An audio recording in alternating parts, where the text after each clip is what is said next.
morning, everybody. Happy Thursday. It's FTG Thursday on the Morning Night Live, and I don't have a whole lot of things set up right now. I was going to try to set up a Spaces broadcast with this, but apparently you can't do Spaces on desktop. I was going to make it so that people could listen from Twitter instead of just putting a broadcast on Twitter. But anyway, we'll figure that out later. Hi, how's everyone doing today? It's Thursday, FTG Thursday on the Morning Live, and I'm going to just dig up articles here and there randomly as we go along because I don't have a whole lot of set up right now, and I'll just go through some headlines and we'll pick one. There's plenty of, it's just daily that there's some stupid shit going on. And Nancy Pelosi might have a little problem today because she's going to put this infrastructure bill to a vote. Janet Yellen said some stupid shit. YouTube is joining the world of the fascist government. The "you will comply" has to do with a new new YouTube policy, which I'm sure will be copied across social media because they don't want you to talk about things. And the more they try to hide things or try to force you not to talk about things, the more that you just go, oh, it must be over the mark because we're catching some flack.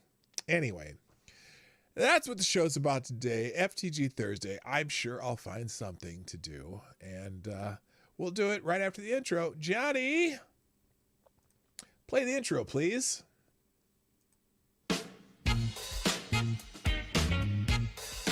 Ladies and gentlemen, coming to you live from the Lucky Dog studio in a hidden location somewhere in the upper Midwest of the United States of America, it's a brother making his own way, but with all the wrong opinions. Welcome to the Morning Night Live with your host, yours truly, PDawgKnight. Alrighty then. Stop the music. Good morning, everybody. Welcome to the Morning Night Live. I'm your host, Marty, also known as PDawgKnight on the internet. And welcome back to the PDawgKnight Channel. It is Thursday, the 30th of September. Try to remember them times in September. All I can think of is wallow. What is that? Follow. That's how the song goes. I don't know. Anyway, FTG Thursday. You're playing Magic the Gathering today. I got you. Well, that too. But for here, it's the FTG Thursday because I just have plenty of people that I just want to tell to F right off. And that's how we do it here. So hope you're having a wonderful day. It's just one of those days where I get here. So this time of year, between now and probably January, I am going to be cutting it thin, getting this show started. And again, we started a little bit late today, but it is what it is. And I'm thinking about possibly adding either once or twice a week an afternoon show specifically to talk to people. So I'm going to figure that out because I was doing the Thursday open mics and I kind of like doing that, but I also want to have, oh, that's so loud. Why is that so loud? That's weird. Okay. Anyway, I want to have guests kind of on the regular, and I haven't been doing that. And I've been trying to figure out how to do it. Part of the problem too is, being in this time zone and what time I start the show. If I want someone who's from the West Coast, they got to be here at 7 a.m. And that's kind of harsh for some people, especially people who work. So I don't know. We'll figure it out. Thank you, Baby Vazo, who is the first sponsor. What the hell am I doing here? I was trying to open a Spaces. Thank you for being the first sponsor today, Baby Vazo. And Baby Vazo, you are the new Streamlabs Superstar sponsor of the day. Thank you very much. Who says, are we finally coming around full circle back to the original 13 colonies? Well, I don't know. I know there's states talking about what do they call it? Defecting or whatever, moving out of the system. And I don't think that's happening. I don't think so. I really don't. Other than there's going to be a point where he might have to rebel. And who knows if that's going to happen. I don't know. It's crazy, the things that are happening. In fact, let me tell you why I named this stream what I did. Because it seems as though, by the way, thank you again, Baby Fazo, for being the first sponsor today. Seems as though YouTube has is making an effort to squelch any opposing voice on anything. And I think it's stupid of them, actually. I think they're, oh, by the way, here's, oh, what the hell did I do there? Let's try this. Okay, there we go. YouTube has announced it's going to ban all, quote, anti-jab, well, not quote, but anti-jab content, right? And so here's the story. Social media giant YouTube will begin banning contents it deems anti-jab, claiming that sowing skepticism about the 19 jab has led to reduced jab rates across the country. Now, why? Is it my understanding is that black people don't know how to use the internet, and yet they're the ones who we're the ones who are most reluctant as far as demographics are concerned. And I know a lot of political conservatives are like, F you, FDA, and all those people. But anyway, this says misinformation researchers have claimed for years that jab skepticism on YouTube was leading to reduced jab rates, not only for the stupid 19, but for childhood disease jabs as well. But YouTube has resisted targeting anti-vax skeptics, saying that maintaining a relatively open platform was a free speech issue. Now, they should just have stopped there, period, and just left it. But no, the social media company has come under increasing threat from government regulators who want YouTube and other social media sites to spout only government-approved ideas about jabs. Is there a name for when the government and corporations team up to control you? Yes. Starts with an F and ends with an ashism, as opposed not to be confused with Faucism, which this is also that.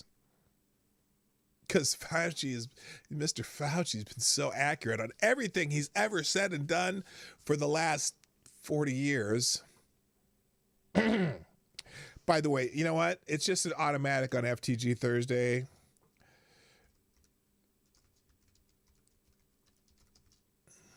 Oh, spell that right. It's automatic. FTG, Dr. Anthony Fauci. Resist Faucism. That's my, by the way, I don't know. Resist.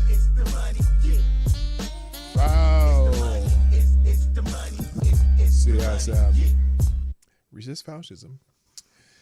Thank you, Baby Vazo, with another donation. Thank you very much for your generosity. And Baby Vazo says, I was talking to my mother last night and we realized the left is only as powerful as it is because they have no problem resorting to violence, silencing any dissenting voices. Are the right forced to acknowledge we too can turn this around in kind? Here's the problem with that. We see multiple examples of how any form of that tactic from the right is amplified. And you can certainly see how that resulted in how things are going with that January 6th nonsense. Now, the morons who started breaking shit and fighting with police, deserve some sanction, obviously. But you would think that date and time in the United States of America should be commemorated the same way we commemorate 9/11 and Pearl Harbor and I don't know, anything else that's gone bad in this United States. And it's not even close. And in fact, it's not even the worst riots we've seen in the last 2 years, okay? Not even close. But the media will perpetuate that because of who did it. Do you see the media ever talking about the attempted breach of the White House, the burning of one of the guard towers, the burning of the church across the street, the injuries to 50 Secret Service agents? Do you hear anybody talking about that since it happened? The fact that the president of the United States had to be taken away and taken into bunker for his safety by the Secret Service, which most of the left laughed at. They thought that was hilarious that Donald Trump had to be whisked away. In fact, if you hear accounts of that, the president was like, why? No, we don't need to do that. But the Secret Service is required to protect the president of the United States. Talk about a coup attempt. Talk about violence against the nation. Talk about insurrection. But nope, we still talk about January 6th like it was the worst day ever. Yeah, they let them in and they're walking respectfully between the ropes for the most part. Once they got in, other than maybe screwing around in Nancy Pelosi's office and, dickhead with the buffalo head on his head, taking the lectern. But, it was the worst. Oh, it's even Joe Biden since the Civil War. The worst attack on the United States since the Civil War. Are you kidding me? Oh my God. Anyway, so no, I don't think it's just not effective. I mean, because people believe the media too much, and it's unfortunate. So we fight back with votes and getting rid of them. That's what I think. Anyway, back to this bit of fascism that YouTube is participating in. It says any subjective interpretation of anti-vaccine skepticism has been placed in the larger context of having a robust debate about efficacy and the safety of jabs. The immediate effect of the YouTube ban include taking down channels belonging to jab skeptics. Robert F. Kennedy, he's the son of the former Attorney General and nephew of the former President of the United States, who everyone holds in such high esteem. Because he's a jab skeptic on a lot of different things. He heads a vaccine skeptic organization, and Joseph Mercola, an alternative medicine entrepreneur, both advocates claim they are only about exposing government and corporate lies about the jabs.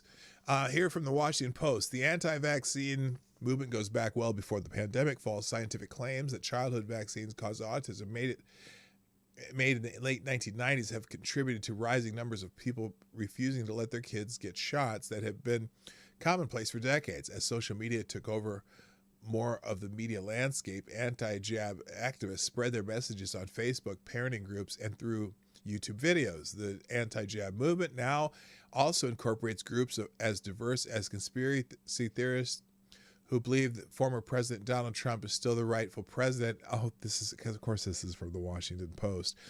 And some wellness influencers who see the jabs as unnatural substances that will poison human bodies. All of the government-approved 19 jabs have gone through rigorous testing and have been scientifically proven to be highly effective and safe. Well, if you think a 40% efficacy rate, which they're figuring out now, is highly effective, well, that bridge that I was going to sell you in Miami that came from Brooklyn via the internet and long rail, I can sell it to you for a mere $7,000. Pony up via Streamlabs. Thank you. Anyway, I'll tell you the Twitter propaganda on here too. By the way, FTG to the Washington Post, just because they're the Washington Post. FTG the Washington Post. The ban is not about proving or disproving whether government-approved jabs are safe and effective. The ban is about using subjective criteria to silence some voices who disagree with the dominant medical and scientific view on the jabs. Now, remember, they're going to ban people talking about this. Now, one of the problems too is there's supposed to be this database of adverse effects of the jab that they're supposed to be adding to whenever there are, and so like hospitals and anyone who gives them out are supposed to document these on this national database. But apparently there's not a whole lot of doctors who are willing to do that if it isn't something significant. So for example, when my wife had to get her jabs because she has to have them for work, her arm turned all red all the way down her arm, and it was stiff, and she had a very adverse reaction for it for like 3 days. Pretty confident that they never documented that in the adverse effect database that the government's supposed to be doing. And also, you know what? If you try to look up how many people have ended because of the jabs, hard number to find. Now, I believe it's upwards of 7,000 people, but you would never know that because they don't report it. I'm thinking now. Again, that's an estimate, and there's the last person I heard mention it said that could have been that number. Now, I don't know if it is or not, so I'm not saying definitively that it is. But do you understand that if they're not going to allow you to look? Okay, let me back up here. If you advertise any form of remedy or pharmaceutical on TV, what do they ask you to do? What are they forced to do? They're supposed to tell you any potential side effects of those substances. Have you noticed you haven't been hearing anything about the side effects of these jabs, except for people who maybe talk about them on the internet? And now, apparently, you're not going to be able to do that on YouTube because... let me back up. Actually, they will let you talk about your experience. But that's it. That's it. Just your experience. You can't make any other generalized statements about it. So anyway, again, here's their policy. We'll remove claims about jabs that jabs are dangerous or cause a lot of health effects, that jabs cause autism, cancer, infertility, or contain microchips. Matt Halpern, YouTube's Vice President of Global Trust and Safety, said at least hundreds of moderators at YouTube are working specifically on medical misinformation. He added, are they medical experts? Are they scientists? Are they following the science? You blinded me with science. The policy will be enforced in all of the dozens of languages that YouTube operates in. Oh, this is like worldwide fascism here. That's great. The company is also expanding its work to bring more videos from official sources. Oh, so they're the Ministry of Truth.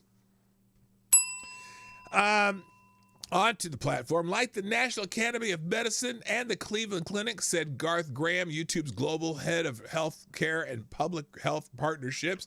The goal is to get videos with scientific information in front of people before they go down the rabbit hole of anti-jab content. Really? Are they gonna encourage Washington University's department that put out the study about natural immunity? Oh, I don't even know if you can say those words in I don't know if you can say. I can only if they. I have no idea what I was just saying. Anyway, because I was looking at the comment. They only list side effects to avoid liability. The vaccine manufacturers are indemnified from liability, so of course they're not going to list them. Good point. Very good point. Advocatus Diaboli. True. Yeah, this whole thing that there's no liability. Somebody, especially if you're forcing people to do it via a company or whatever, maybe the pharmaceutical companies can avoid liability. I wonder if your employer is going to be able to avoid liability. Anyway, one could certainly understand YouTube wanting to ban some of the skeptics for totally off-the-wall claims about microchips being in vaccines. But it should be pointed out that the mRNA 19 jabs manufactured by Moderna and Pfizer are revolutionary, not only in how they prevent disease, but in how they're manufactured. They simply haven't been in existence long enough for detailed long-term studies on mRNA jabs to be completed. Should people be penalized for raising issues about mRNA jabs that the FDA has so far resisted studying? Like, the other part is, well, here, let me go on to Twitter here, because here's what Twitter does. Oh, it's not there anymore. They finally took it down. Twitter, for the last almost week, up in this little right-hand section, they put, your daily, they put the daily what's happening. And there was a thing in there that every day, something about how they're safe and effective, safe and effective, safe and effective. It's like, again, the Ministry of Truth trying to prove to you or tell you through repetition, safe and effective. Well, they could be, but except for the fact that effective is really a relative term nowadays, isn't it? Because there are studies all over. I can't even talk about this. Anyway, let me just shut up before I get banned. All right, now let's see here. Let me check something real quick. I don't think you can do this. I don't think you can start I don't know if you can start a Spaces on your desktop. It just doesn't show you how.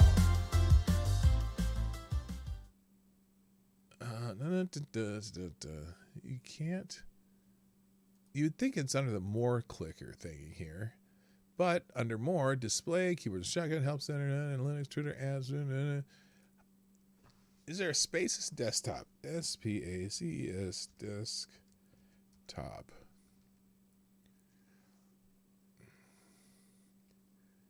When are we going to get hosted Spaces on desktop? I'm very impatient. Oh, okay, you can't. Wait, Twitter Spaces on desktop has. I didn't realize you couldn't speak on desktop Spaces. Oh, so you have to. Okay, you have to do it on your phone. Okay. That's too bad because I sound so much better on my microphone than my phone. Anyway, thank you. I'm sorry. I'm just like, here, let me just do this while you guys are standing there waiting for me to move on. Thank you, Baby Vaso. With a bullet on the Streamlabs, by the way, I'll remind you in a second. Who says, these jackasses are having nightmares about Nikki's claim about her cousin's friend that you can't even talk about others. They have to create their own channel and then buy recording equipment just to tell you they got a clot in their arm as my brother got. Yeah, I'm telling you, I've been hearing so many people with stories like that, and you can't talk about it. It sucks. And they're yeah. Oh, I even thought it. That is it, isn't it? But see, Nicki Minaj didn't do that on YouTube. She did it on Twitter. But still, it's exactly right. It's like a lot of very popular people, a lot of big name people are having their own hesitancies. The guy from the NBA yesterday that I showed you what he was talking about. There's two of them. Kyrie Irving's one of them. That are not getting it, and they're adamant about not doing it. And but they, fortunately, they're not talking about it on YouTube. So anyway, let's back up a little bit. We got 29 people in the room, and I haven't even said good morning to you. So let me say hi to everybody real quick, because first in the chat today was Somnambule Nation, who gets the bell. Thank you for being here. And Somnambule Nation, thank you so much for on the daily tweeting out the show and retweeting whatever I put up for the show. I greatly appreciate that. It helps so much. And you don't even have to have a lot of followers on Twitter. It's appreciated. And I just want you to know that I appreciate it. For those of you who do that, who are able to do that, it's very happy. Makes me very happy. Also, good morning to Mike Savage, Blarg, Advocatus Diablo, the Devil's Advocate, Willett Forge is in the house, Aaron Meredith, Yanger Pony, my favorite Canadian, Nobody Not Me, Cracked is in the house, Maddie's in the house, and I'm sure Ronan's back there somewhere. Also, good morning, ZZA, MTG, they're going to be playing Magic the Gathering today. Cool. Good morning, Selective Boy. Yeah, boy. Good morning, Attack Alpaca. Let's see. Tarai Deos, how you doing? Tex AG 007. Also, good morning, Fox B2, Tyler F. I said cracked, I think. I did. Maybe. Willett Forge, I said. Okay. Lexi Mads, how you doing? Legit Low Talker is in the house. How you doing? Also, K-Show, and I think that might be it. K-Show. Oh, Scotty Dubs is back. Nice to see you. Irate Prostate, what's up, my brother? And also, let's see, I think that's everybody. That's everybody I've seen so far. By the way, if you're watching if you're watching at work or driving or whatever, keep your eyes on the road, keep your eyes on the machinery or whatever, or the paper. Don't get a paper cut just because you're listening to this show. And thanks for watching or listening in the background. Also, if you're watching on a replay, throw a comment in the comment section so that I know you dropped by. That's always appreciated. Let's see. Oh, Renee Mayette too. FTG Alphabet Inc. Hey, that's what I forgot. FTG that's true. Alphabet Inc., which is the parent company of Google and YouTube. I'm pretty sure I'm pretty sure Google too. You know how they prioritize things as they in your searches. I'm pretty sure that they they are doing the same thing with YouTube at a little more sly scale. I'm just giving all of them and FTG YouTube. So let's just get it all out of the way. All right. Let's move on. There is an apology from the Lancet because, and it's funny because what was the other day? Someone changed somebody's quote, a quote from Ruth Bader Ginsburg, and kind of in this same vein. But the Lancet, the medical journal, magazine, whatever you want to call it, has issued an apology. Not sure who they consider this an apology to. Maybe just to women, maybe. They apologize after referring to women as bodies with vaginas. Quote, historically, the anatomy and physiology of bodies with vaginas have been neglected. The Lancet Journal wrote in a piece on how the silence, shame, and stigma surrounding menstruation are increasingly being challenged from various cultural domains. Bodies with vaginas. That's all you are. All you are is a slab of meat and bones with a vagina. If you have a vagina. The left war on women continues apace, seemingly no end in sight. Transgender rights cases keep winding their way through the U.S. court system. School boards force gender identity, pronoun ideology on students and parents alike. And men who identify as women being increasingly welcomed into women's bathrooms, locker rooms, sports leagues, etc. While it seems that all hope is lost for those who oppose the movement to rewrite women's rights as we know them to the point of eradication in the name of inclusiveness, they should not despair. 3 recent outcries and the responses to them provide a small but strategic victory to build upon. First is the prestigious British medical journal Lancet, which landed itself in some hot water this week after an article on the cultural movement against menstrual shame in their most recent edition referred to women as sacks of meat with vaginas. No, they did not say that. This said bodies with vaginas. I've been moving into not so new house. Oh, well, congratulations. The silent shame and this was again the line. The silent shame and stigma surrounding menstruation are increasingly being challenged from various cultural domains. Historically, the anatomy and physiology of bodies with vaginas have been neglected. For example, the paucity is understanding of endometriosis and the way women's pain. Wait a minute, women's pain? How can it be women's pain? It's body with vaginas pain. Anyway, has been seen as more likely to have an emotional or physiological cause, a hangover from centuries of theorizing about hysteria. The term also appeared on the cover of the Lancet. There it is. Historically, the anatomy of and physiology of bodies with vaginas. Sacks of meat with vaginas. You know, I don't care if they apologized. I'm still giving them an FTG. Hello, Asia Research Directorate. How you doing? I call them sandwich makers. Yes, there you go. No offense to the ladies who hang out in my audience. But, you know. Anyway, two of the better responses to Lance's description of women included one from a body with a penis. Yes, a body with a penis. Eric Weinstein said, "Why don't people trust science, scientists, peer review, and data like they used to in earlier eras as our most reliable source of ground truth?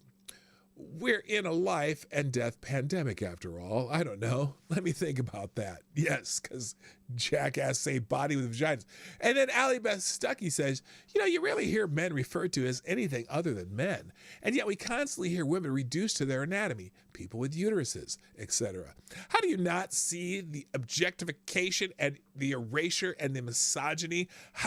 How are people's brains so incredibly..." I'm dying here. Hang on a second. Let me turn this down.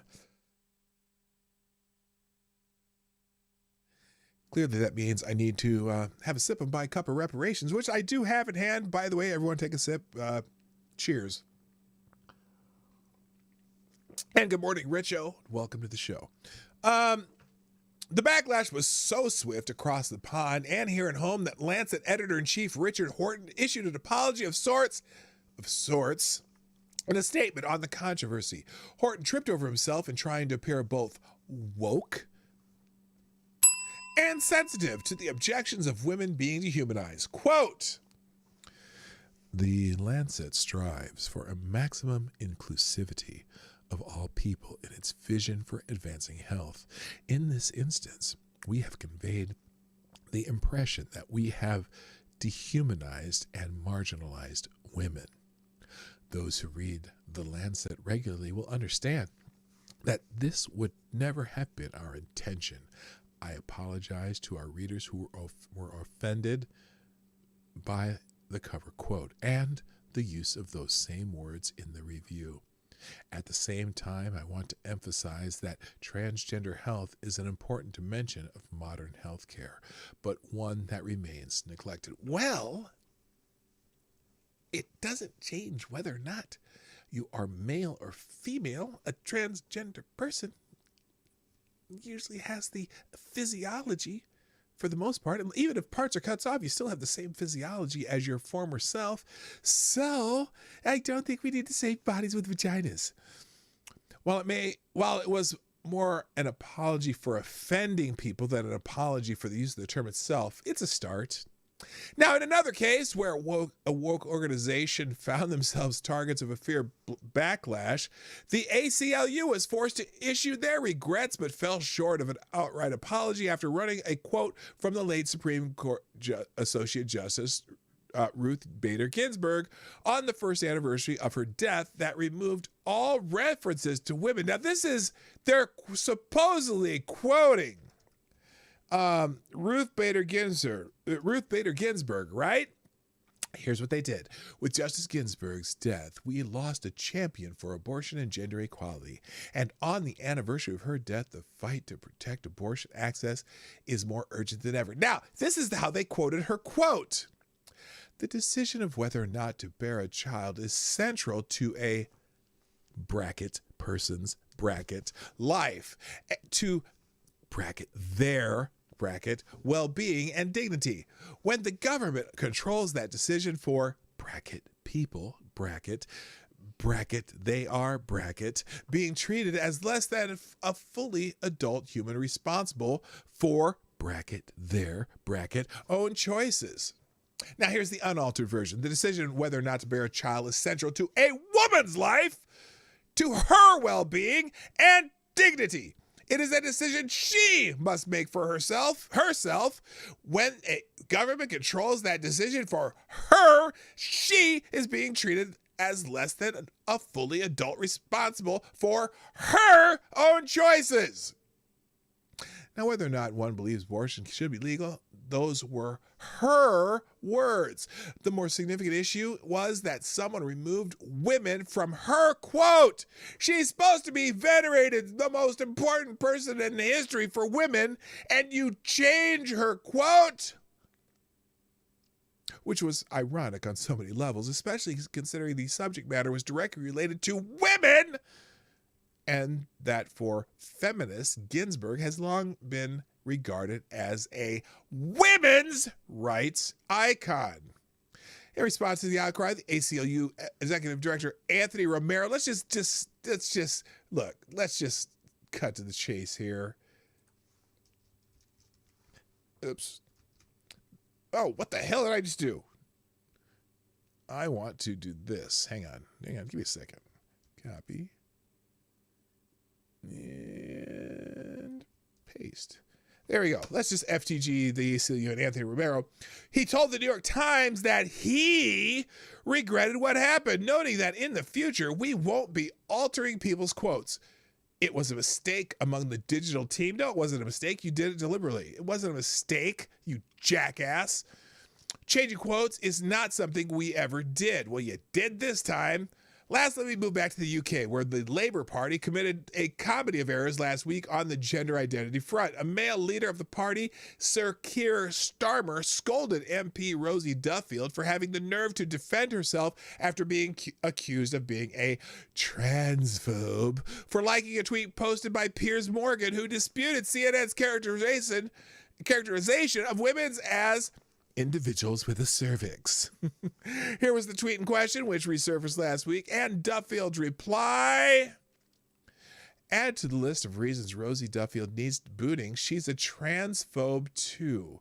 She said, she didn't like what Piers Morgan said here, because they said individuals with a cervix recommended to start cervical cancer screenings at 25 and continue through the age of 65 with HPV testing every 5 years is preferred, blah, blah, blah. And Piers Morgan says, do you mean women? You jackass.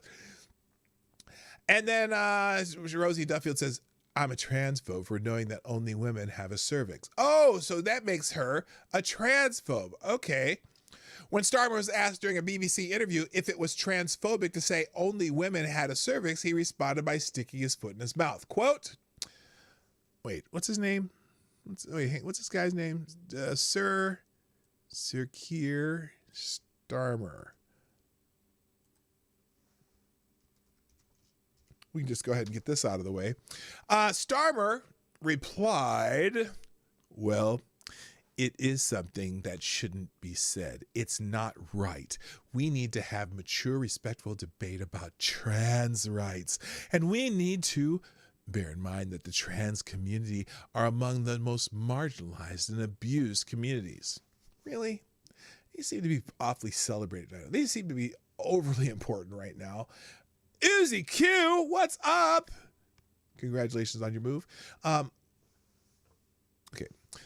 We have the powerful male leader of a major political party in the UK mansplaining to a rank-and-file female member of his party as to whether it's acceptable for her to agree with the statement that only women have a cervix should not be lost on anyone. Yes, he was mansplaining. All right. Oh. Nikki Fry puts Labour's racial abuse on the spot after Keir Starmer said it was wrong to say only women have. What did she have to say? What did she say? Okay, compounding the theater of the absurd was when fellow Labor MP and Shadow Chancellor Rachel Reeves was questioned on the transphobic row. Reeves, excuse me, at first attempted to dodge the discussion, calling it unhelpful, but LBC host Nick Ferrari would not let her off the hook. Watch as she stammers through it. So here's the question and answer that she tried to get through. I wonder if I can start, and we've talked about many things down the years, Rachel Reeves, but I have to put it to you, the same question that was put to the party leader. Is it transphobic to say only women have a cervix? Good morning. Good morning, Nick, and it's great to talk to you. Good to have you on. Fight through it. I just think that this issue has just become so divisive and toxic, and it pits people against each other, both groups who face discrimination in society, women and trans women. And I just find this debate incredibly unhelpful and unproductive there. to be totally.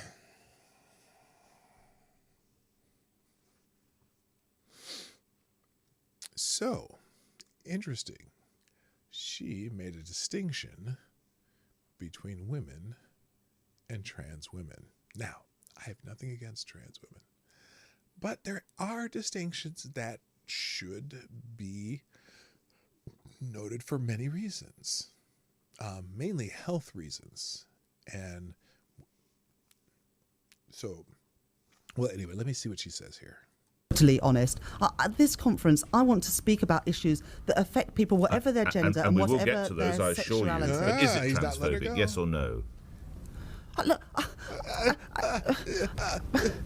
is it transphobic?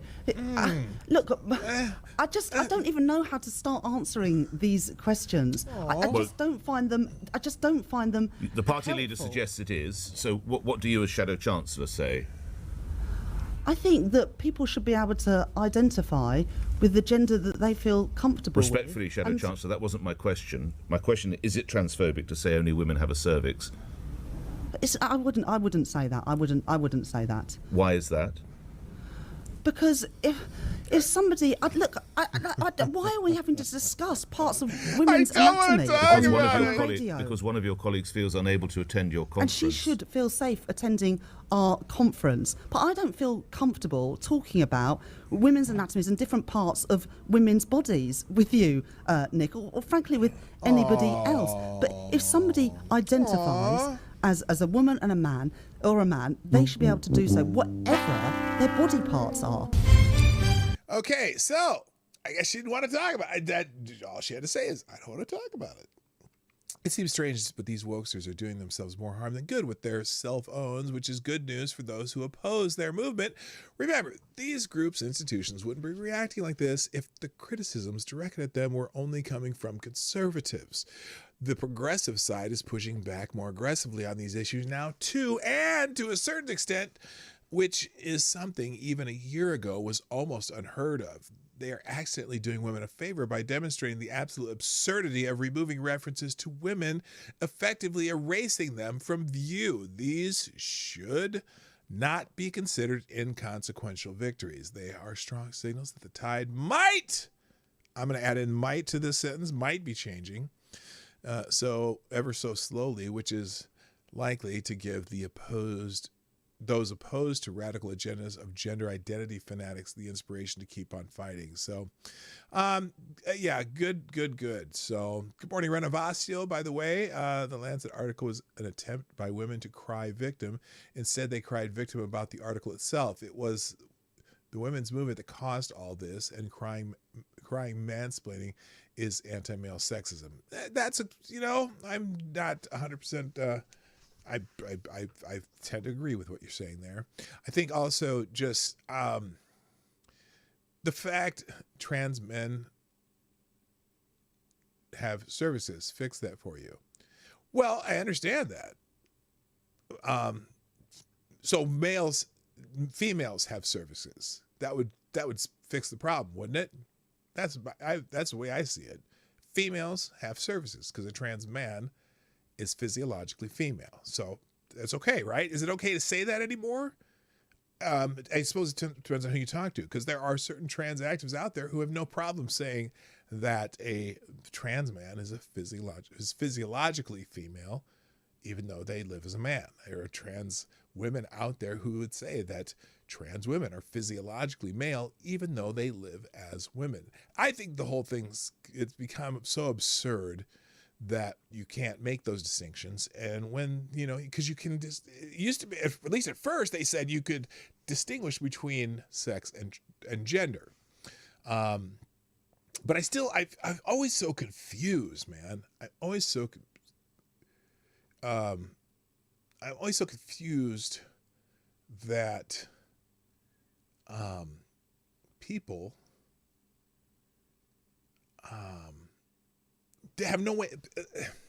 People in this movement have no way of defining what they mean when they say trans women are women. Okay, fine. I'm fine if someone says trans women are women.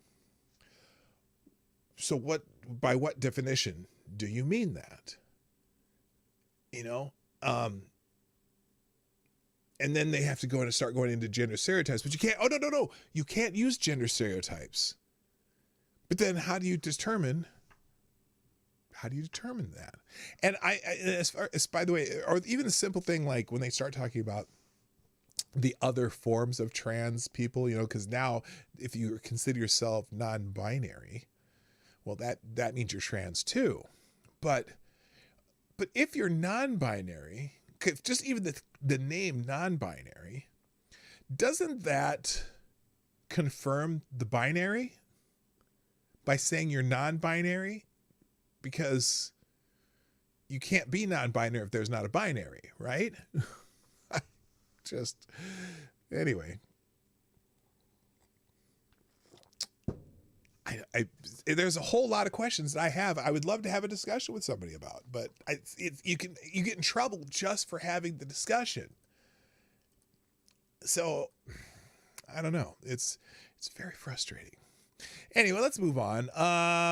Apparently, speaking of issues at YouTube or issues with YouTube, so somebody from something called Aussie Media. Anyone ever heard of that? I've never heard of this before. Somebody at Aussie Media apparently impersonated a YouTube executive. Company allegedly inflates site statistics. Company defends itself. A blistering New York Times report on Sunday raised questions about Aussie, a digital media company aimed at millennials and founded in 2013, and whether the company was being honest about how many people it reached through various products. By the way, good morning, Jim Beam. I hadn't said hi to you yet, and Teresa the Kid also. The report from Times columnist Ben Smith included a curious detail about a conference call between Aussie and Goldman Sachs, which in February was nearly ready to purchase the media company. From Smith, quote, the scheduled participants included Alex Piper, the head of unscripted programming for YouTube Originals.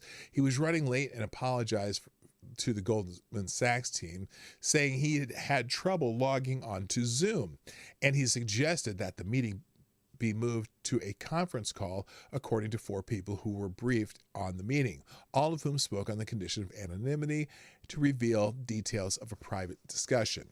Once everyone had made the switch to an old-fashioned conference call, the guest told bankers what they had been wanting to hear, that Aussie was a great success on YouTube, racking up significant views and ad dollars, and that Mr. Watson was as a good leader as he seemed to be. As he spoke, however, the man's voice began to sound strange to the Goldman Sachs team, as though it might have been digitally altered, 4 people said. Someone from Goldman Sachs reached out to Piper through a contact at YouTube. Piper said he had no idea what was going on and had never spoken about the deal. Goldman determined that someone had pretended to be Piper on the call. YouTube security team took the impersonation seriously and opened an investigation. Carlos Watson, Aussie's chief executive, ended up apologizing and saying that Aussie co-founder and chief operating officer Samir Rao had impersonated the YouTube executive. Watson said Rao suffered a mental health crisis and briefly left the company to handle it before returning. Hello, Jamie Melquist. How you doing? And Special Can Acid also. And always loan on Austin something. There's a whole bunch of new people who dropped in. Anyway, Goldman Sachs didn't end up buying Aussie. Oh, they didn't? That's too bad. That's terrible that they didn't buy the company, that someone was impersonating them. Anyway, the Times also noted that Ozzy's claims of social reach seem far-fetched, as ComScore showed they'd reached 2.5 million people at times in 2018, but less than 500,000 a month this summer. By contrast, Ozzy claimed in 2019 that had 50 million monthly unique users. Brian Moore, that's a kind of a discrepancy, isn't it? 2.5 million to 50 million. Or, oh, wait a minute, not even that. 500,000 to 50 million. That's 10 times. What is that, 10 times? 100 times more? 100 times, 10, yeah, something like that. Anyway, Brian Morrissey, former editor-in-chief of the publication Digiday, said the numbers didn't make sense, remembering that never once in my life has a piece of content from Ozzy crossed into my world organically. Same goes for this millennial Daily Wire writer. I'd never heard of Ozzy's, and I thought I've heard of everything. Ozzy CEO Watson reported to the Times' ridiculous hit job by insisting its unique users come from multiple platforms, including its email newsletter subscribers. It claims to have 26 million subscribers across 5 newsletters. Why is my X to doubt not working anymore? Let me see something here. Oh my God, where's my, what? Oh, they changed this. I have no idea how this works anymore.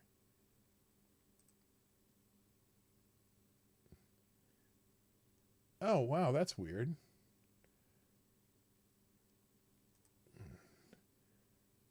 Hang on a second.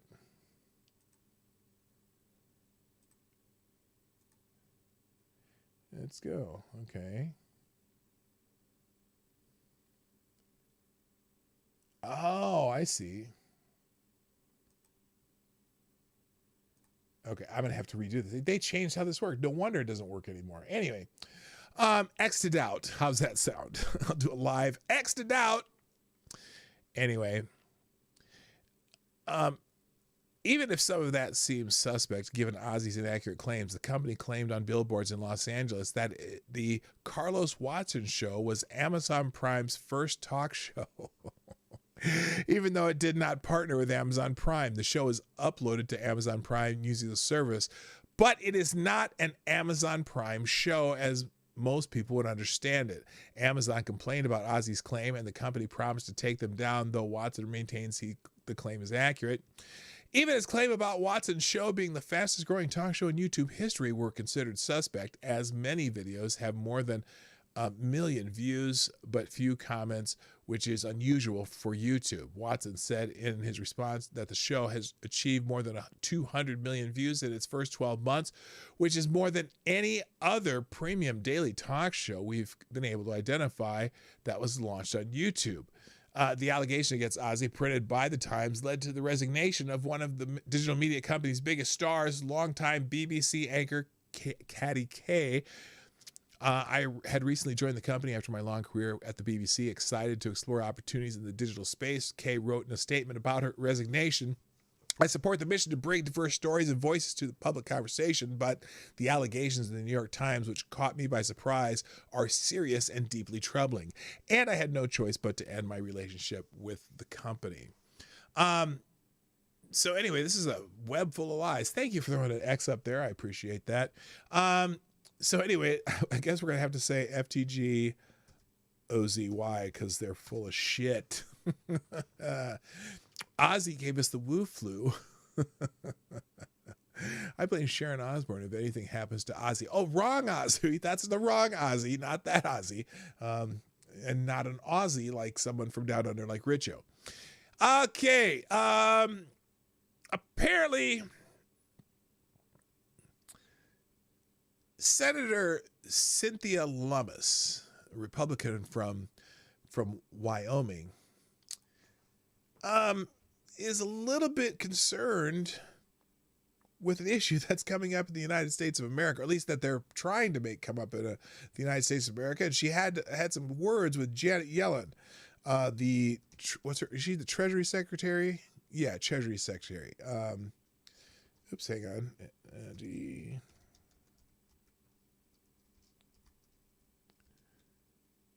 Oops, E-N. Okay. Okay, so this is from CNS News. So she confronts Yellen over the IRS plan to force banks to rat on their customers for every $600 plus transaction. Have you heard about this? So apparently the IRS right now, I think if they see any transactions over, I think $10,000 or $15,000 or something like that, they can scrutinize that thing, right? The Wyoming war pig, is this her? Lemons is a war pig? I thought just Liz Cheney was. Anyway, quote, bank customers are not the subject of the federal government. Banks do not work for the IRS. This is an invasion of privacy, Senator Cynthia Lemons told Treasury Secretary Janet Yellen at a Senate hearing on Tuesday, blasting the proposal to force banks annually report customers' account inflows and outflows of $600 or more to the IRS. In addition to the privacy concern raised by the proposal buried deep in the Democrats' $3.5 trillion spending bill, sorry if you're wearing headphones, the provision would place a dramatic new regulatory burden on banks since they will have to hire contractors to rat on their customers. Lemons explained to Yellen. Here's the exchange. In fact, we'll watch this. We're going to listen to this whole thing. Secretary Yellen, speaking of horrified, my constituents cannot believe that you support a proposal to require banks and credit unions to report customer data to the Internal Revenue Service for transactions of $600 or more. There are obvious privacy concerns for all Americans here. Yep. And this represents a dramatic new regulatory burden for community banks and credit unions in Wyoming and elsewhere. Our banks will have to hire contractors to rat on their customers, implement new computer software, deploy resources better used elsewhere in order to collect. Yes, $600, John Arnott. Wait a minute. What's Lexi? You haven't figured out FTG yet? You know how many people it's not simply stick in your brain, no matter how many times you try to learn it. Me and FTG, or is it just me? No, you're not dumb. You're not dumb. Okay. And I'm not familiar with the Lumox that much, I guess. But I'm thinking FTG Janet Yellen and the Treasury. But okay, so here, let me simplify this for those who are new here or haven't followed the FTG.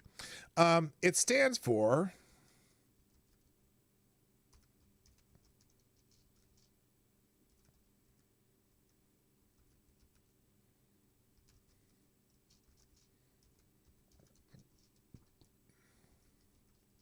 I'm just typing in. That's what it stands for. I just put it in there. Anyway, let's see what Janet Yellen says to this question. Data for the government. Bank customers are not subjects of the federal government. Ding! Banks do not work for the IRS. Ding! This is invasive of Yes. privacy. Yes. Wyoming's people literally will find alternatives to traditional banks just to thwart IRS access to their personal information, not because they're trying to hide anything, but because they're not willing to share everything. My question Why does is, she look so? Wait. are you aware Janet looks so of how shell-shocked. unnecessary this regulatory burden is? Do you distrust the American people so much that you need to know when they bought a couch or a cow? I am a...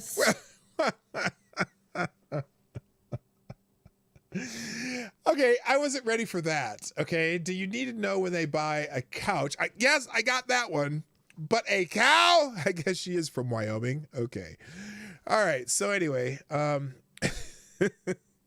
mean, imagine. So I understand when any transaction of $600 or more. Now they're saying whether it's a purchase or a deposit. So for example, if I have a garage sale, all right, and I sell $600 worth of goods, then I go deposit that in my bank. Are they gonna know that I had a garage sale this week? Or, you buy cows to eat. You know what? I guess I bought a half a cow once. You buy a half a cow you go in with some people who buy cows, and then you buy. Well, yeah, cows do cost more than $600, but you know what I mean? Okay, so you bought I know. You went to, you go to, let's see, Best Buy, and you buy a PS5 and a couple accessories, and you spend $600, right? The IRS is going to want to know that you just bought a PS5. I understand where she's going here. By the way, John Arnott, thank you for the sponsor of the show through YouTube Super Chat, who says, if you're going to learn me, okay, finish that sentence in just the regular chat if you get a chance, because maybe I'm missing something. Have on a cow $600. Yeah, it's because I think that was about what I spent last time. Yeah, I love me some beef. By the way, we'll talk about that later. I was going to ask you about that PETA ad, because I'm going to make a video with using that PETA ad, and it'll be a surprise. Never mind. I'm not going to tell you what I'm going to do. Astounded by what you're supporting and proposing. I think it's invasive. I think privacy for individuals is getting ignored. And I think treating the American people like they are subjects of the government is unconscionable. Ding. Okay. Well, Senator Loomis, I really disagree with the assessment that you have, and I think you misunderstand the proposal. Do we Banks already report directly to the IRS the interest that they pay on accounts when it exceeds $10. And this is not a proposal to provide detailed transaction-level data by banks to the IRS. It is a proposal to add 2 additional pieces of easily ascertained information to the 1099 INT form that banks already file, namely the aggregate inflows into the account during the year and the aggregate outflows. So again, if I have a garage sale and I make over $600 and I deposit that $600 in the bank, the IRS is coming and knocking. Go fuck yourself. Yes, exactly, Will Ford. You got it. By the way, hello to 3-4 Shioda. Welcome to the show. I know you've been here before, but I'm glad you're back. And also, good morning, Lord Stanhope. I think I'm getting caught up. And check your logic. I will not comply. There you go. This is one of those, hey, check your logic. There you go. This is one of those where you come in and you actually got it right, because that's what this is about. Did not comply. Anyway. And I think it's important to recognize that we have a tax gap that's estimated at $7 trillion over the next decade. That is taxes that are due and are not being paid to the government, that deprive us of the resources we need to do critical investment. Here's the thing. Do we really want the government to have more money? As if it's their money. It's their money. It's the government's money. Good God. To make America more productive and competitive. And good point, Renovasio. Right now, there's not a whole lot of interest on accounts because they ain't paying shit on them right now. The reason that tax gap in part exists, partly it's because the IRS has been deprived of revenue to hire auditors, but the IRS has... Good! I don't want you to hire any more auditors. I got an idea. By the way, Maddie's Super Chat's going to be making noise here in a second, so I'm just going to read it. Any bank would be working overtime with every owner-operator of a semi, then. That's a lot of $600 transactions. Damn straight! I'm telling you. A tax gap, start with the Democrats and the government employees who have been demonstrating to be millions and billions in arrears. True? Oh no, $600, you're depriving them? Give me shit. Oh man, y'all are all over this one. Thank you, Maddie, for sponsoring the show, by the way. I appreciate it. I already read it. Deprived left-wing NGOs vast amounts.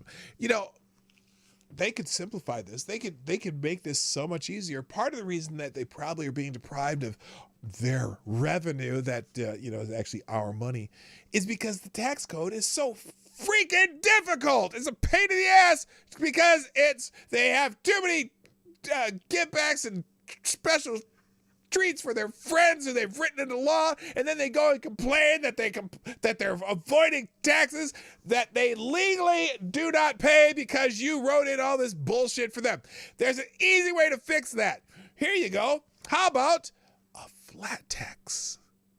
Okay, because then the millionaires and billionaires would have to pay their fair share because you could say we're gonna have a flat tax with no deductions. If you get income, then you take if you, let's say you get about let's say if your income is all growth on your net worth, right? Just stocks or something, whatever.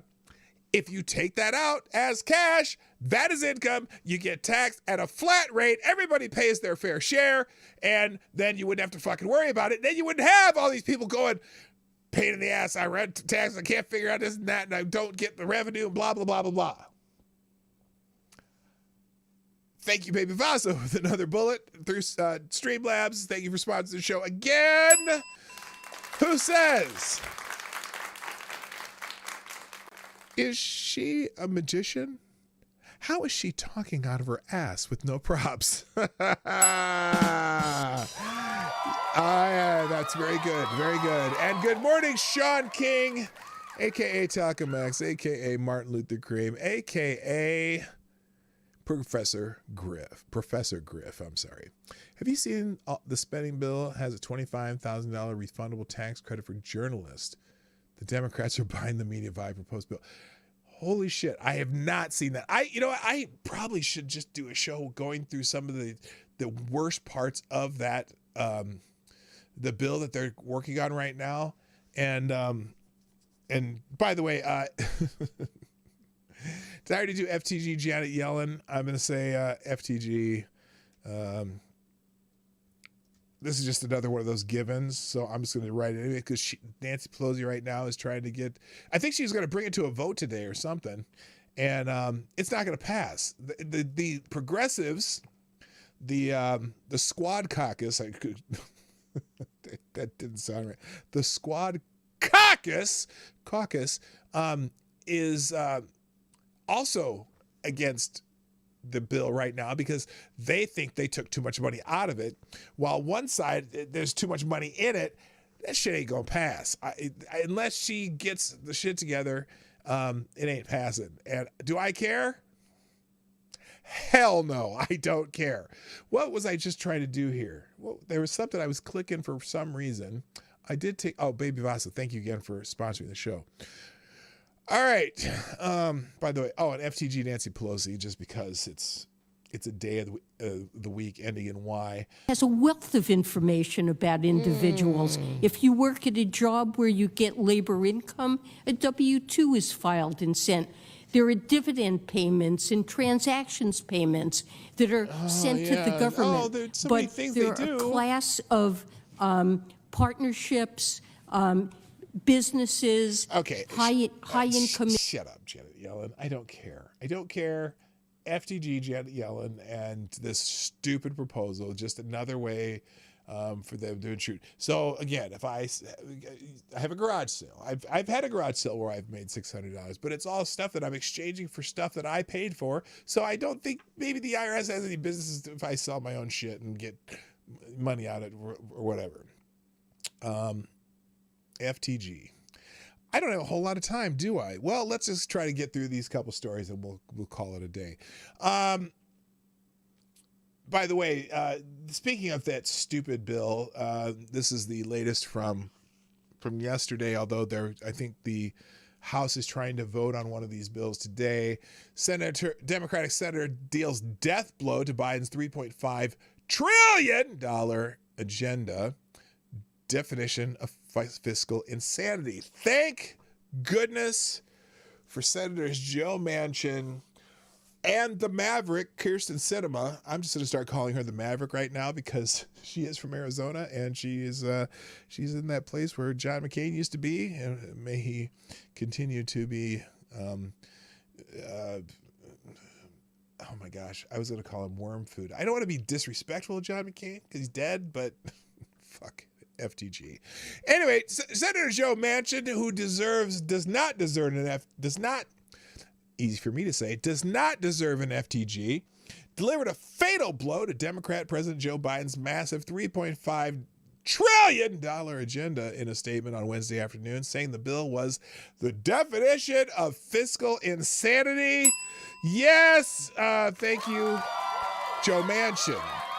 Manchin said that every member of Congress has a duty to do what is best for the country and not their party, noting that he has stated for months that he cannot support $3.5 trillion in more spending.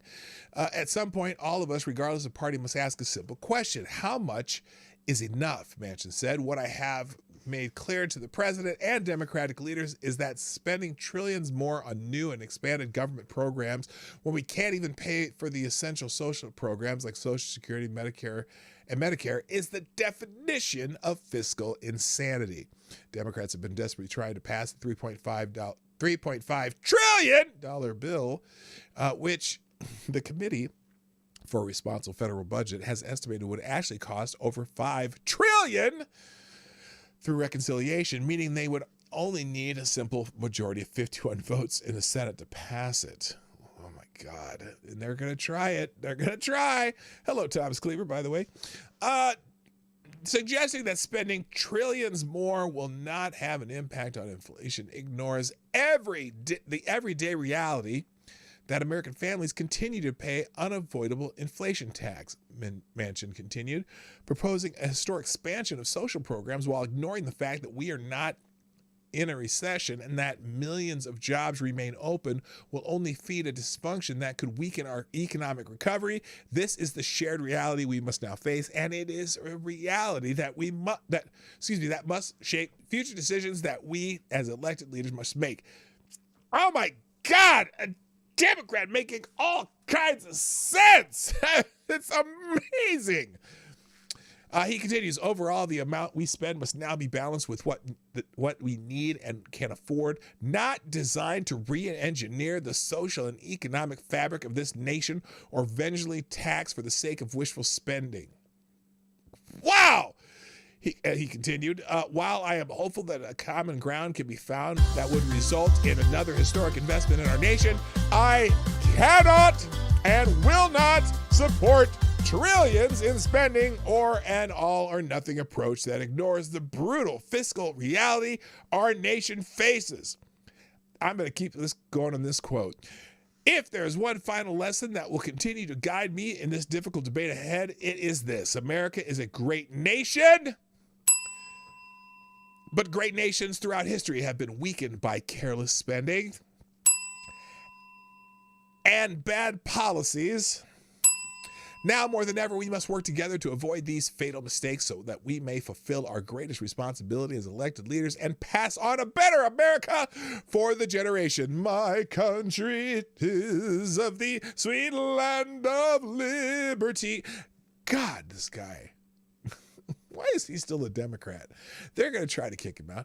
And Kirsten Sinema is just getting raked over the coals in social media. It's amazing. And but may she long live her maverick ways. Thank you, Baby Vaso, for sponsoring the show one more time. You too can sponsor the show through Streamlabs or SuperChats or the other two items down below. John McCain is in the afterlife, voting down bills to fund pearly gates for the angels living in the Southwest District in heaven. Maverick for eternity. Well,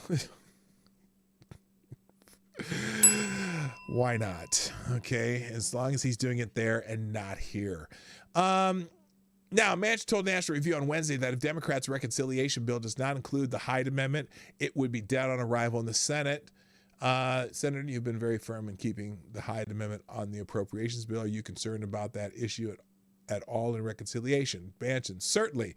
National Review, with this new Medicaid program, Manchin says, yeah, we're not taking We're not taking the Hyde Amendment off.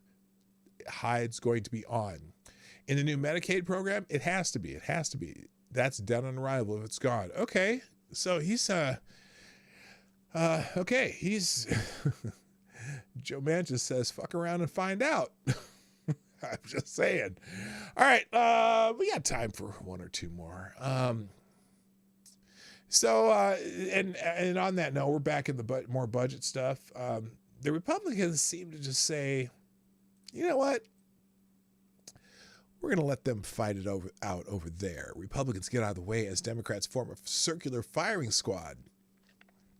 The end times are upon Joe Biden and the Democrats. Without some kind of miracle, Biden's entire agenda is ready to collapse into a heap of smoking rubble. There are more Democrats rushing to light the fuse on the bomb that would blow up the $1.2 trillion partisan infrastructure framework. There's the Democrats in the House do not want the Senate version of 1.2 trillion, and the House I don't think is going to budge on a 3.5 trillion. They're over. I mean, think about this. Think about this. Oh my God! Just the thought in my head right now has me reeling. The difference between the two bills, not just the total amount of the bill, but the difference between the two bills on this is that Build Back Better budget, is $2.3 trillion. The difference between the two bills, not the total of one of the bills, the difference between the two. Who are these people? Who are these stupid people? By the way, Baby Vosling, you are still the Stream. You are the new Streamlabs. You're still the Streamlabs Superstar sponsor today. Thank you again. I just thought I'd do that one more time. The difference between the two bills is $2.3 trillion. These people are nuts. There are more Democrats rushing to light the fuse on the bomb that would blow up the $1.2 trillion bipartisan infrastructure framework and $3.5 trillion Build Back Better budget bill that want to prevent an explosion. And with the president who appears to be moving in slow motion, by the way, he did something stupid. I'll finish with that. Anyway, we'll talk about it in a minute. He seems to be moving in slow motion, befuddled by the whole process. Yeah, he was in the Senate how long and doesn't know how to make a deal in the Senate? Good God, Joe Biden. Just go take a nap, please. You know, here's the thing. I don't care if they keep fighting over this budget. I hope they fight for another 2, 3, 4 years, okay? The longer they fight about this budget, the longer they fight about this budget, the longer it doesn't go into effect. And I'm fine with that. I don't know, they have this big thing about infrastructure. I constantly see, at least where I live, maybe it's just where I live, but I constantly see roads being repaired and bridges being updated and blah, blah, blah, blah. Is this something new that we're not doing? I know that some of you trucker people know that there are roads out there that aren't as good as others and the highways and stuff, but I constantly see construction. It's not like they're not doing any of this shit. What are they adding to this? I don't get it.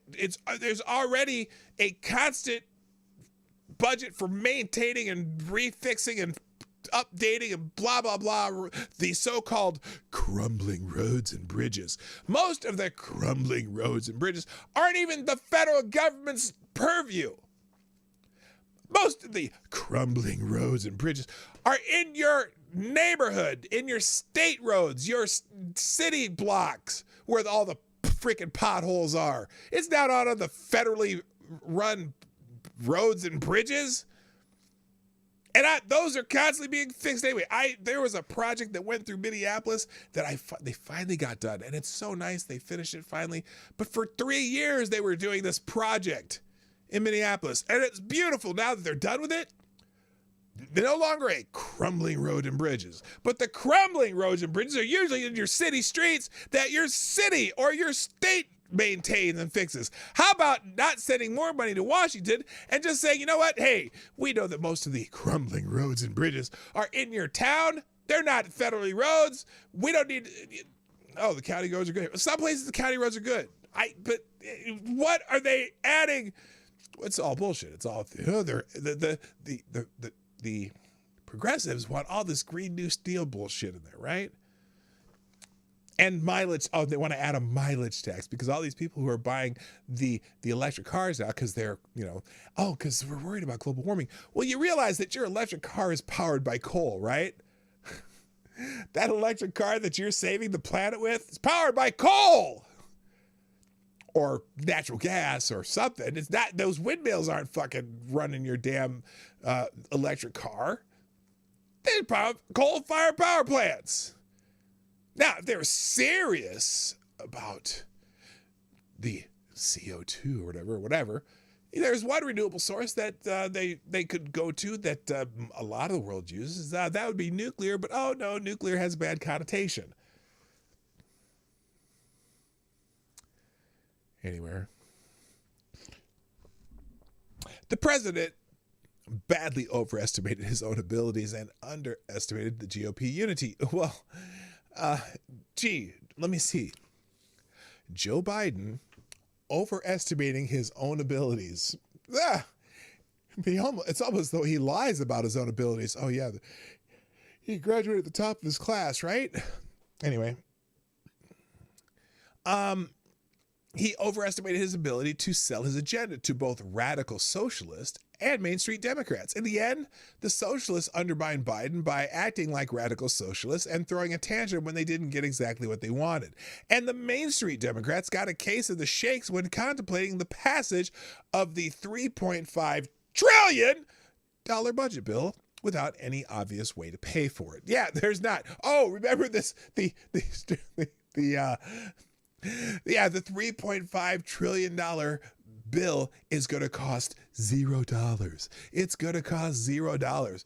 It's paid for by taking all of the people who make over $400,000 a year. We're just going to take all their money and you're still not going to be able to pay for it. You can just take everything they have and you're still not going to be able to pay for it. I'm just telling you. Anyway, perhaps the biggest factor that has doomed the president's agenda is that Biden's approval numbers suck. I'm sorry. It doesn't say that. It says they're badly submerged. They suck! With nearly 24 Democratic House seats at risk in the midterms, vulnerable Democrats have suddenly realized that Joe Biden will not be riding to their rescue on a big white horse and save them on Election Day. Yeah, he'll be dragging their asses down. In fact, if his numbers keep falling, Democrats will hit their knees every night praying Biden stays away, as opposed to the normal reason they hit their knees every night. Anyway, radicals in the House thought that they had a commitment from Speaker Nancy Pelosi to vote on the bipartisan infrastructure framework that after the Build Back Better bill had passed the Senate, House moderates believed they had a commitment from Pelosi to vote on the bipartisan bill first. The resulting chaos threatens to derail both bills. Good. According to NBC News, the progressive resistance won support from allies in the Senate as Senator Bernie Sanders, independent from Vermont, called on House colleagues to vote against the bipartisan infrastructure bill until Congress passes a strong reconciliation bill.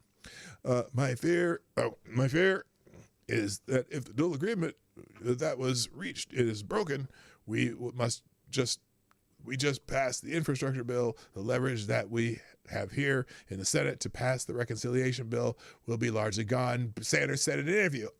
Sanders is absolutely right. Without any pressure on the moderates to vote for the Build Back Better bill, many of them will almost certainly find something better to do on the day of the vote, or apologize to the radicals and proceed to blow up the bill on the House floor. The radicals will have no problem selling the $3.5 trillion spending bill in their deep blue districts, but in the dozens of purple and red districts currently represented by Democrats, the members would leave themselves wide open to a Republican counterattack for voting for it. Good! Virginia Representative Jerry Connolly summed up the dilemma. Quote, "We need both bills to threaten to vote against one until and unless the other one is ready for my approval is not only hostage taking, but risk backfiring. Because the people who are passionately in favor of the infrastructure bill, if you defeat it, may very well decide they'll return the favor on your favorite bill, reconciliation. We have to understand we're in the situation of mutually assured destruction here. Good! The old mad Cold War. You kill my bill, I'll kill yours. We don't want to kill either one, he said. Oh well. The mad doctrine was dependent on convincing the enemy that you were fully prepared to blow up the world to get your way. The only question that remains is which side is going to press the button and go nuclear first. So, little blue on blue crime for everyone's approval. I feel awful for the Democrats having to go through this. Oh, wait. No, I don't. And they need to get a grip. I think Joe Manchin is the voice of reason, and hopefully he'll continue to do that. So, guys, I'm gonna have to call it a day, and I really didn't get to much today, but it is what it is. I couldn't figure out some things, and I didn't realize there was no desktop spaces, so I could have people listen from that end of the show. But it is what it is. I just have to do my thing. Anyway, so thankful that you have all been here with me today, and I hope you enjoyed the show. If you did, or even if you didn't, hit the like button anyway, because that's what we do here. You hit the like button. By the way, Jesse Leon, how you doing? Yeah, if you haven't done so, click that little thumbs up thing under the screen here. And if you haven't shared the stream, you can do that anytime, before, during, and after the show. Also, if you're watching on replay, throw a comment in the comment section so that I know you're here. Just a quick hi so that all the bots that come in and do spam shit don't piss me off any more than they already do. At least I'll take time to say hi to you. And finally, if you'd like to sponsor the show, like our sponsors today, Baby Vaso, Maddie, and John Arnott. By the way, Baby Vaso, you are the Streamlabs Superstar Donor of the Day. Thank you again. Thanks for those who are able to do that through SuperChats and or Streamlabs. And there's other ways you can sponsor the show down below if you so choose. I think that's the end of my spiel. So, tomorrow will be Friday. Thank you. I'm sure you were wondering. And I will be here as I am, because I'm here Monday through Friday, 10 o'clock Eastern, 9 o'clock Central, 1500 GMT until daylight savings times comes. And then I'm all completely confused. So I'll continue just to use our whatever things here. I will put the links to all these all these articles, which there were only a few today. They will be in the description down below. By the end of the outro. So if you want to stick around then, I'll have the link updated. Other than that, happy Thursday, drive safely, and avoid paper cuts. My name is PDawgKnight.